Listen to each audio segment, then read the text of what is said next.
let me take out. The problem I have is that I was given a small set by someone here which I had to buy. I bought it at a very expensive price, but it unfortunately didn't fit me. Your money back then. I need my money back, but the message on the side is what is important. Yes. And that is that Jammeh must go. It says what was Sita, what be Jotna. So that's the most important one. But firstly, just like our sister Mai said, we have to firstly thank every one of us for turning up today. And we have a lot of our brothers who came all the way from Scotland. Some of them, this is probably the first time we've seen them, but that is good news. And we are encouraging them to do so more and more in the future, because this struggle, it hasn't ended. Yahya Jammeh's pardon was just nothing. After all, he said he pardoned from 1994 to 2013. So what happened to those who were attending demonstrations from 2014 and today and every other day? But in any event, we should see the pardon of Yahya Jammeh as a victory for what we've been doing all these years. Because we've been coming out, and whether we know it or not, the petitions we've given to the number 10 down, the occupant of number 10 Downing Street, we have received letters from them over the years to say what they've been doing to assist us. They said they've been putting pressure on the EU to seize the funding that they were given to Jammeh or attach conditions to them. And we know what those conditions were, or what those conditions are. In fact, we could say that it is because of those pressures that Yahya Jammeh now decided to pardon the prisoners, because some of the conditions were they have to release the political prisoners. He has released some, but he hasn't released all. There are many still there.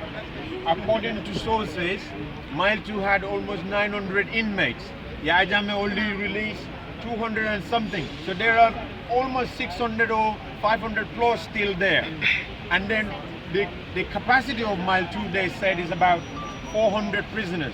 Can you imagine a prison that has a capacity of 400 actually imprisoning or having accommodating 900? That doubles the capacity. Yeah. So those people in prison, I mean, just yesterday I was speaking to one of the people who was pardoned. And this is what he told me. He said when they were in prison, all their hopes was on us and the diaspora, because we were the one who were speaking. Those in the Gambia don't have this opportunity. And this is why this is precious. It's very precious, not just to us, but to those of our family members and relatives in the Gambia. If other people who are not Gambian are doing this, I see no reason why we shouldn't be at the forefront of it. Because this is our family members. I am fighting for my mother. I am fighting for my sisters. I am fighting for my brothers there, because they don't have this opportunity. And I have that opportunity. If they were in my shoes, I cannot say that they wouldn't do what I am doing. So this is why we must come out every day, because so long as Yahya Jammeh remains there, the Gambia is going backward. Remember all the false rhetorics Yahya Jammeh had been making all these years. He said next year Gambia is going to be self-food sufficient. We are 3 months away. I mean, in a couple of weeks we will be in September.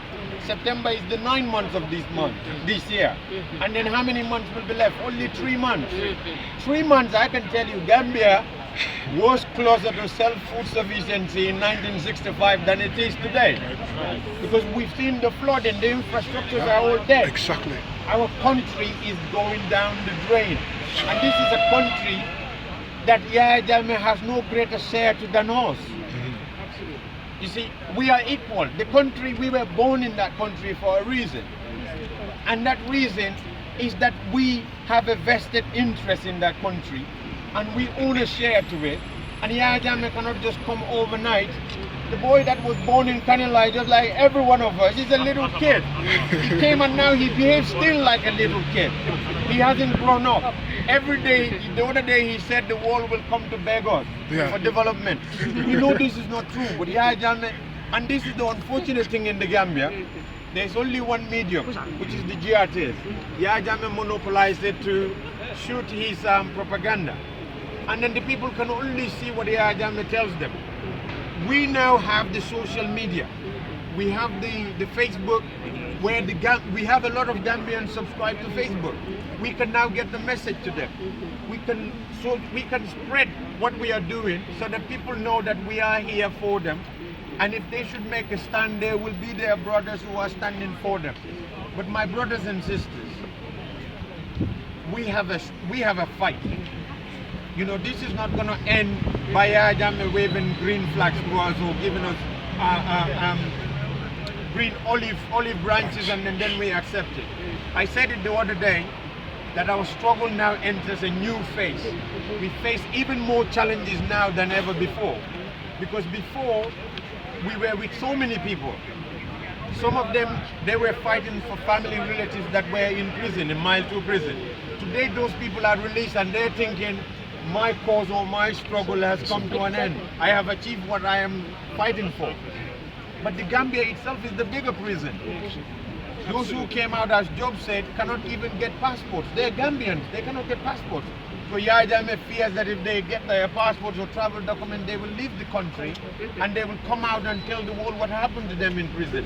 Because many of those people, whether they tell you or not, a lot of them now, especially the men, they cannot function, they've become impotent because Jammeh had subjected them to so much suffering that they've now lost that basic right. These people continue to suffer. Just releasing them wasn't the end of their suffering. They are suffering today.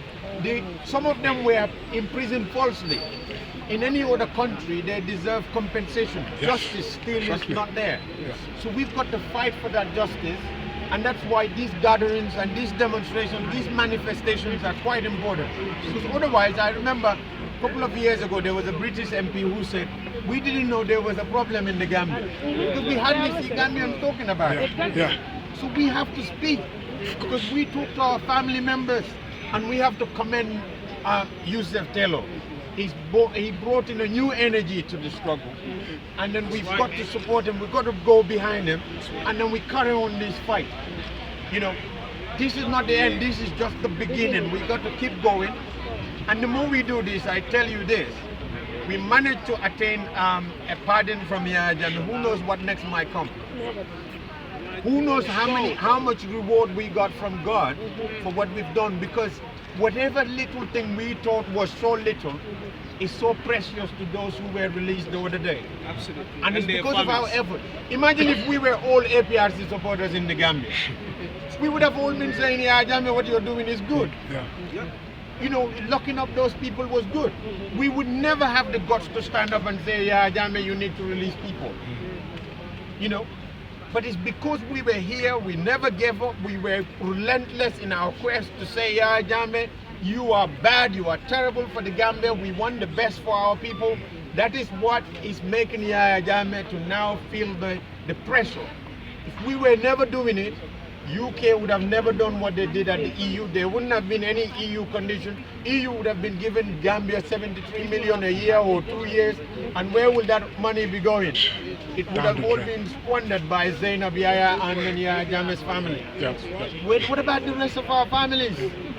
They also have a share to that money. Yeah. You know, That's what the brother said. You know what I mean? We have council workers who have not been paid for so many months now. This is all happening in the Gambia. So the Gambia under Jammeh is not free.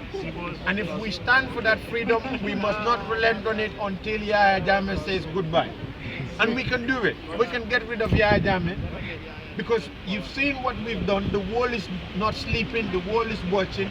And Jammeh is cornered now, he needs money, he would do anything. So now, we have the upper hand. We must dictate how these things should happen. We must tell Jammeh, it's time you respect the rights of the Gambian people. It's time you respect the Gambian people. And next year there is going to be elections. Oppositions are demanding equal rights to everything, especially equal rights of audience on the national TV. We need to push for that. We need to fight for it, you know. And then we need to also knock on whatever door we can get to get funding to keep this struggle going on and assist as many people as we can. And you know, that's what we need to do.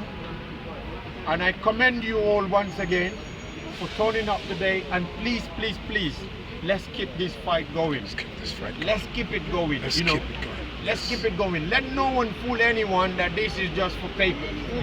You know what I mean? Couple of years ago, couple of months ago, I attended one court hearing, and the judge's view was that the Home Office's argument is that these people only turn up at demonstrations, and after that, when they get their papers, they go. I said to them, look, I got papers through this demonstration in 2006. I'm still in it. So if it was papers, I would have left long time ago. Yes. And the judge said that is true. I said to him, look, go onto the papers and check. Any one of us can be a witness to someone's case tomorrow. And we have to think about that as well. It might be your relative coming, because we know anybody who comes from Gambia now, they deserve a right to be given asylum. That country is hell. Nobody should be sent back to that country.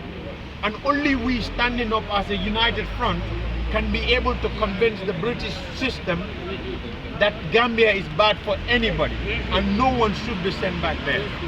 So, but if it is only me and if it is only Flex and Job, we wouldn't be able to do that. But when they see the numbers, they will know that obviously neither me alone, no Job, no Flex was able to convince us all. We have a conviction, and that conviction is what is happening in Gambia is bad and we must end it. And don't let anyone bully us to say that we are doing it for papers. It is our right. You know what I mean? When they went to the Geneva Convention in 1956, we didn't have Jammeh then. They signed the papers to say that anybody who is facing persecution in their country should be given asylum or refuge. It is our damn right now, if we are facing persecution, that they should respect and honor their own conventional rights. And we must point that to them every time we meet them. So let no one fool us that this is what we are doing.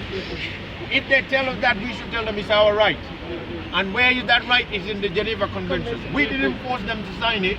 They signed it in 1951 out of their own volition, out of their own respect for human rights. And that's all we have to show them. So we must push the fight, and we must encourage more people to come. And you know, more people to come. Whether Gambian or not, we must try to get them. The numbers matters. And next time when we are here, when we scream, we want, even if the Downing Street, all the windows and doors are closed, we want them to hear us. Thank you very much.